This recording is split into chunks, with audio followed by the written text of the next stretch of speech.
Hello friends, இன்றைக்கி ஒரு யூஸ்ஃபுல்லான வீடியோ தான் பார்க்க போகிறோம். ஹேர் ஃபால் இருக்கிறவங்களுக்கு கண்டிப்பாக இந்த வீடியோ வந்து ரொம்பவே ஹெல்ப்ஃபுல்லாக இருக்கும். வீடியோவை ஸ்கிப் பண்ணாமல் ஃபுல்லாக பாருங்கள். ஹேர் ஃபால் அதிகமாக இருக்குன்னு நம்ம ரெகுலராக யூஸ் பண்ணுற ஷாம்பு கூட ஸ்கிப் பண்ணிவிட்டு வேறு ஏதாவது ஷாம்பு நம்ம யூஸ் பண்ணியிருப்போம். நிறைய பிராண்ட் வந்து ட்ரை பண்ணி பார்த்துருப்போம். எப்படி பார்த்துருந்தாலுமே ஹேர் ஃபால் வந்து கம்மியாகியிருக்காது. அடுத்தது என்ன பண்ணியிருப்போம்னா, வீக்லி ஒன்ஸ் இல்லை ட்வைஸ் அதாவது ஆயில் பாத் எடுத்து பார்த்தாவது நமக்கு ஹேர் ஃபால் கம்மியாக இருக்குமா அப்படின்னு சொல்லி அதுவும் ட்ரை பண்ணியிருப்போம். ஆயில் எல்லாமே அப்ளை பண்ணிவிட்டு சிக்கு எடுக்கும்போது பார்த்திங்கன்னா ஹேர் அப்படியே கொத்து கொத்தாக உருவிட்டு வரதை நம்ம பார்த்துருப்போம்.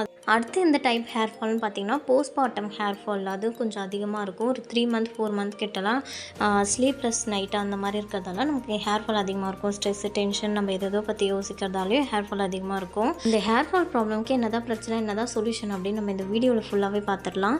எனக்குமே அதிகமாக ஹேர் ஃபால் இருந்தது. போஸ்ட்மார்ட்டம் ஹேர் ஃபால் சொல்லவே தேவையில்ல, நிறையவே இருந்தது. ஓகே, இதை இப்படியே நம்ம விட்டுட்டோன்னா அப்புறம் முடியே இருக்காது அப்படின்னு நினச்சி தான் நான் சீயக்காரைக்கு வந்து ரெடி பண்ணேன். சீயக்காய் ரெடி பண்ணும்போது அப்பப்போ நான் விலாக் எல்லாமே போட்டிருப்பேன். ஆனால் ஃபுல் வீடியோவாக நான் இன்றைக்கி தான் உங்கள்கிட்ட ஷேர் பண்ண போகிறேன். ஒரு 3 to 4 months வீக்லி ட்வைஸ் நான் இந்த சீயக்காவை ரெகுலராக யூஸ் பண்ணேன். நல்ல ரிசல்ட் வந்து எனக்கு கிடச்சிது. அதனால் அது உங்கள் கூட நான் ஷேர் பண்ண போகிறேன். நான் என்னென்ன திங்ஸ் எல்லாம் ஆட் பண்ணுறேன்னு பார்க்கலாம். இப்போதைக்கு ஜென்ரலாக சொல்லிடுறேன். வீடியோ ஃபைனலில் பார்த்தீங்கன்னா அந்த கிராம் வைஸ் கொடுத்துருக்கேன், நீங்கள் அதை செக் பண்ணி பாருங்கள். செம்பருத்தி பூ ஆட் பண்ண, செம்பருத்தி இலை, கருவேப்பிலை, மருதாணி, வேப்பிலை, ஆவாரம் பூ, வெட்டி வேறு, பன்னீர் ரோஸோட இதழ், அப்புறம் வசம்பு 2 ஆட் பண்ணியிருந்தேன். 1 கிலோக்கு 1 வசம்பு, 2 கிலோக்கு 2 வசம்புன்னு கணக்கில் ஆட் பண்ணியிருந்தேன். மஞ்சள் நெல்லிக்காய், மகிழம்பூ, அரிசி, கருஞ்சீரகம், பச்சை பயிறு, கூடவே 1 கிலோ சீயக்காவும் 300 கிராம் பூந்தி கொட்டையும் நான் வந்து சேர்த்துருந்தேன். பூந்தி கொட்டை நம்ம ஆட் பண்ணும்போது அந்த உள்ளே இருக்க சீடை தூக்கி போட்டு மேலே இருக்க அந்த ஷெல் மட்டும்தான் நம்ம வந்து யூஸ் பண்ணிக்கணும். நல்லா காய வச்சு ஃபைன் பவுடர் நம்ம அரைச்சி எடுத்துக்கணும். அதை எப்படி யூஸ் பண்ணுறதுன்னு பார்க்கலாம். யூஸ் பண்ணுறதுக்கு முன்னாடி நம்ம ஆயில் பாத் எடுக்கிற மாதிரி ஆயில் வந்து ஃபுல்லாக அப்ளை பண்ணிக்கணும் ஹேரில்.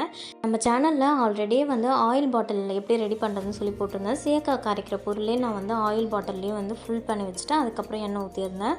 அந்த ஆயிலை தான் நல்லா ஹேரில் அப்ளை பண்ணிவிட்டு ஒரு 1/4 நேரம் கழித்து நம்ம சீயக்காவை தண்ணியில் மிக்ஸ் பண்ணிவிட்டு, அப்படி இல்லைனா கஞ்சி தண்ணியில் அரிசி தண்ணியில் நல்லா மிக்ஸ் பண்ணிக்கணும்.